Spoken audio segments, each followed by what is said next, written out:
Allahabad high court ने मदरसों को मिलने वाले सरकारी फंड पर यूपी सरकार से कुछ गंभीर सवालों के जवाब मांगे। सवालों का लबोलबाब यह है कि एक धर्मनिरपेक्ष देश में धार्मिक शिक्षा देने वाले संस्थानों को सरकार से फंड दिया जा सकता है या नहीं। हाईकोर्ट ने जो सवाल पूछे वो केवल गंभीर नहीं है, बल्कि देश में एक नई तरह की बहस शुरू करने वाले भी हैं। ये पूरा मसला क्या है, विवाद किन बातों पर है, यह जानने से पहले समझना जरूरी है कि मसला कोर्ट तक पहुंचा कैसे। असल में हाईकोर्ट में सुनवाई एक मदरसे की तरफ से दी गई याचिका पर ही हो रही थी। जिस मदरसे ने याचिका दी उसका नाम है मदरसा अंजुमन इस्लामिया फैजुल उलूम। मदरसे तकरीबन हर राज्य में सरकार से आर्थिक मदद लेते हैं, लेकिन नियम यह है कि केवल उन मदरसों को सरकार मदद देती है जो मान्यता प्राप्त होते हैं। मान्यता कौन देता है?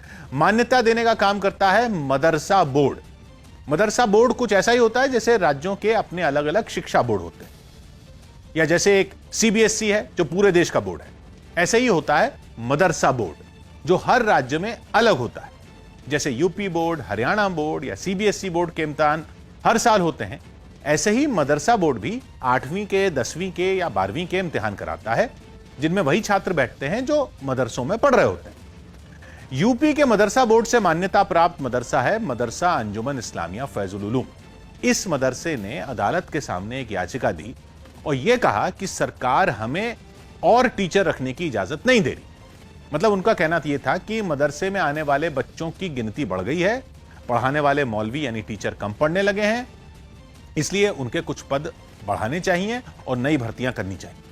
सरकार को मदरसे की तरफ से इसका प्रस्ताव भेजा गया, लेकिन सरकार ने मंजूरी नहीं दी। इसीलिए मदरसे ने खटखटाया हाई कोर्ट का दरवाजा और मांग यह रख दी कि सरकार नई भर्तियों की इजाजत दे।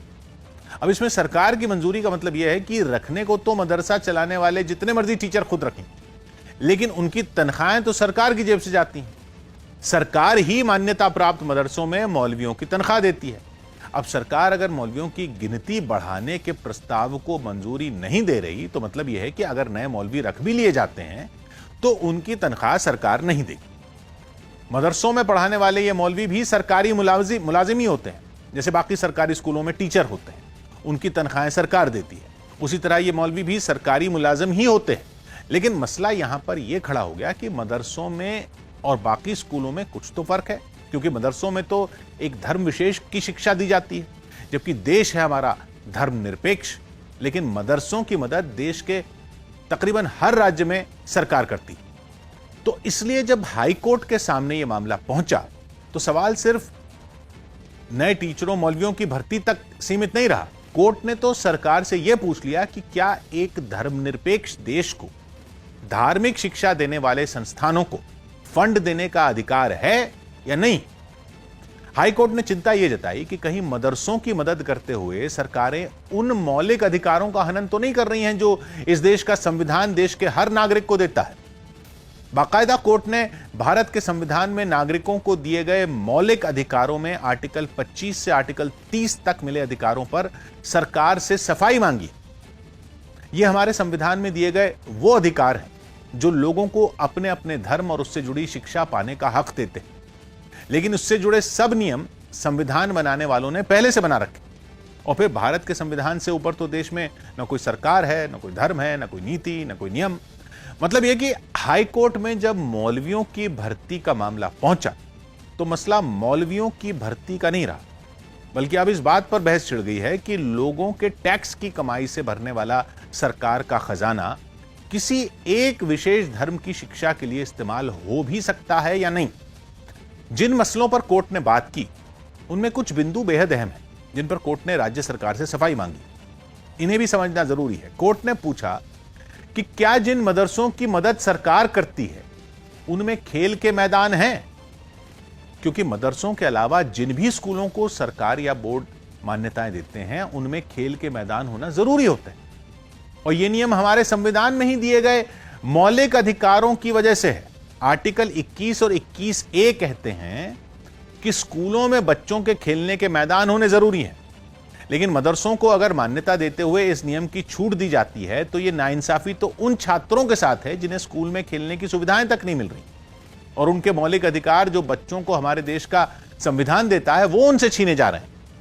इसके अलावा मदरसों का पाठ्यक्रम क्या है, मान्यता देते हुए क्या शर्तें रखी जाती, इन सब बातों की जानकारी भी हाईकोर्ट ने राज्य सरकार से पूछी। दूसरा मसला यह है कि क्या मदरसों में केवल लड़कों को पढ़ाया जाता है, मतलब क्या लड़कियों को नहीं पढ़ाया जाता, और अगर ऐसा है तो क्या राज्य की शिक्षा नीति ऐसा करने की इजाजत देती है। हालांकि कई जगहों पर लड़के और लड़कियों के अलग अलग मदरसे भी चलाए जाते हैं, बाकी इस पर जानकारी वाला जवाब तो राज्य सरकार को देना है। लेकिन अहम मसला भारतीय संविधान में दिए गए मौलिक अधिकारों का ही है। राज्य सरकार को हाई कोर्ट के सामने यह बताना है कि मदरसों को अगर राज्य सरकारें फंड देती हैं तो कहीं वो मौलिक अधिकारों का हनन तो नहीं है। हाईकोर्ट ने आर्टिकल 25 से लेकर आर्टिकल 30 तक का जिक्र किया है और इन पर सरकार से सवाल पूछा। तो समझना जरूरी है कि आर्टिकल आखिर कहते क्या हैं जिनके जरिए मिले अधिकारों के छीनने का खतरा पैदा हो रहा है। पहला आर्टिकल 25 जो हर धर्म के प्रचार और उससे जुड़ी शिक्षा का अधिकार देता है। दूसरा आर्टिकल 26 अपने धर्म से जुड़े कामकाज करने की पूरी आजादी देता है। तीसरा आर्टिकल 27 जो सबसे अहम है, इसे सुनना ही नहीं समझना भी पड़ेगा। यह आर्टिकल कहता है कि किसी भी व्यक्ति को किसी धर्म विशेष के प्रचार पर खर्चा करने के लिए सरकार टैक्स देने के लिए मजबूर नहीं कर सकती। मतलब यह है कि सरकार चाहे केंद्र की हो या राज्य की, वो हमारे आपके टैक्स के पैसे से ही चलती है, और अगर हम लोगों के टैक्स का पैसा किसी धर्म विशेष के प्रचार के लिए खर्च होगा तो हमारी मर्जी से ही होगा। जो टैक्स देता है उसकी मर्जी से ही होगा, यह कहता है आर्टिकल 27।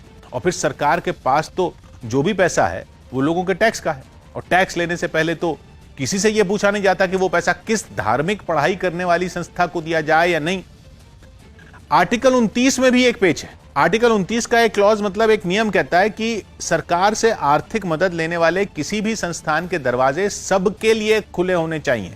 मतलब किसी को भी उसके धर्म या उसकी जाति या लड़के लड़की के आधार पर एडमिशन देने से मना नहीं किया जा सकता अगर आप सरकार की फंडिंग ले रहे हैं।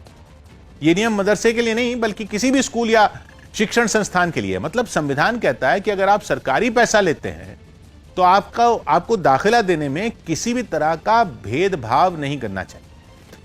और आर्टिकल 30 यह कहता है कि सरकार भी किसी शिक्षण संस्था के साथ कोई भेदभाव धर्म या भाषा के आधार पर कतई नहीं कर सकती। मसला बड़ा है क्योंकि यह आर्टिकल तो देश के संविधान में है जो देश के हर नागरिक को बराबर अधिकार देते हैं। कश्मीर से कन्याकुमारी तक, गुजरात से असम तक हर राज्य के लिए है। अब अगर इलाहाबाद हाई कोर्ट ने सरकारी फंड के इस्तेमाल पर कोई चिंता जताई है तो यह बहस तो पूरे देश में छिड़ेगी। हर राज्य में सोचा जाने लगेगा कि संविधान इस मसले पर क्या कहता है।